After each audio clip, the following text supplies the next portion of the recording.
ओम शांति। परमपिता परमात्मार द्वारा आत्मारूपी प्रिय आत्मा भाई सकलोলৈ ईश्वरीय सम्भाषण থাকিল।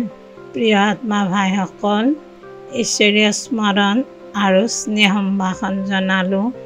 শিৱ বাবাই 5000 বছৰ আগতে কৈছিল যে বিশ্বত নৈতিক মূল্যবোধ তথা দিব্যগুণৰ বহুত অৱক্ষয় হ'ব আৰু সকলো মনুষ্যাত্মাই নিজক দেহ জ্ঞান কৰি কৰ্ম কৰিব তেতিয়া ধৰ্মৰ অতিমাত্ৰা গ্লানি হ'ব।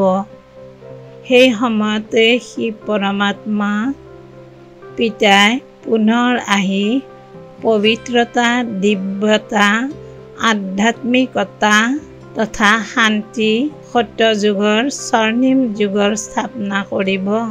হে আত্মা ভাইসকল, মনুষ্য আত্মাক পবিত্ৰতা, শান্তিৰ ঈশ্বৰীয় জন্মসিদ্ধ অধিকাৰ পুনৰাই প্ৰাপ্ত কৰাবলৈ আকৌ পৰমপিতা পৰমাত্মা শিৱ বাবা আহিছে।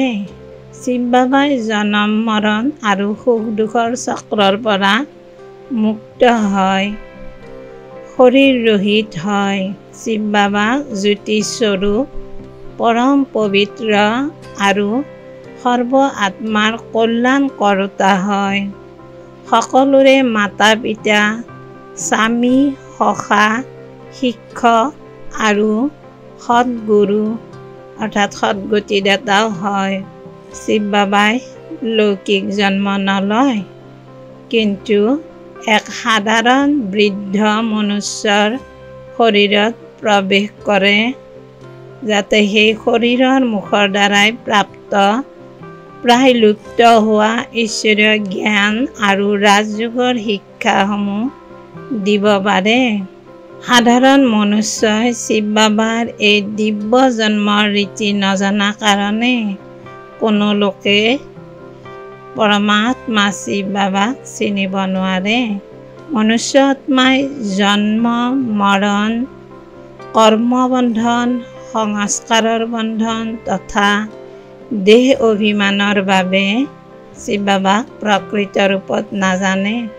যদি শিৱ বাবা অৱতৰিত নহয়, তেনেহ'লে সংসাৰক সত্য পাৰলৌকিক জ্ঞান, শ্ৰেষ্ঠ কৰ্মৰ শিক্ষা, শুদ্ধ সংস্কাৰ ধাৰণ কৰাৰ কলা কোনে শিকালেহেঁতেন?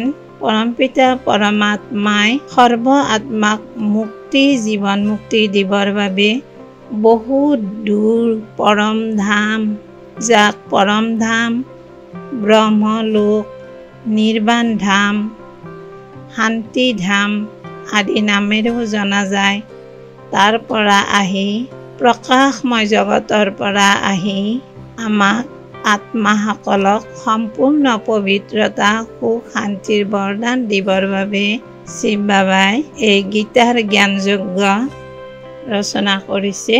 শিৱ বাবাৰ এই গীতাৰ জ্ঞানযজ্ঞটোৰ নাম হ'ল ৰাজস্ব অশ্বমেধ অবিনাশী ৰুদ্ৰ গীতাৰ জ্ঞানযজ্ঞ। ৰাজস্ব অশ্বমেধ অবিনাশী ৰুদ্ৰ গীতাৰ জ্ঞানযজ্ঞ। আমি প্ৰত্যেকেই জীৱনত সুখ, শান্তি, প্ৰেম, আনন্দ বিচাৰোঁ, কিন্তু আমি বিচৰা ধৰণে বৰ্তমান চলিবৰ বাবে ভৱিষ্যতলৈ জমা কৰি ৰাখিবৰ বাবে আমি কিছুমান কথা জনাৰ অতি প্ৰয়োজন। মই প্ৰকৃততে কোন হয়? পৰমপিতা পৰমাত্মা কোন হয়? তেওঁৰ নিবাসস্থান ক'ত? তেওঁক কেতিয়া লগ পোৱা যায়, অৰ্থাৎ তেওঁ কেতিয়া আহে? তেওঁৰ কৰ্তব্য কি? তেওঁৰ পৰা আমাৰ প্ৰাপ্তি কি? পৰমপিতা পৰমাত্মা হ'ল আকাশ, বায়ু, পানী, মাটি, অগ্নি উৎপাদনেৰে গঠিত এক অলৌকিক আত্মা। দুই ভ্ৰকুটিৰ মাজত হাইপোথেলামাছ আৰু পিটুইটাৰী গ্ৰন্থৰ মাজত বাস কৰা আত্মা হয়।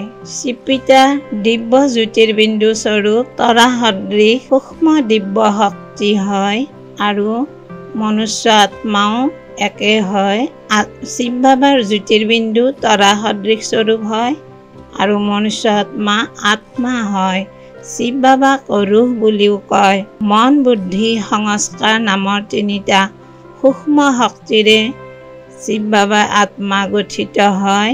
শিৱ বাবাৰ সপ্তস্বৰূপ, অষ্টশক্তি, 16 কলা আৰু অনেক দিব্য গুণৰ এক মধুৰ সমাহাৰ শিৱ বাবাৰ আত্মাত নিহিত হৈ আছে।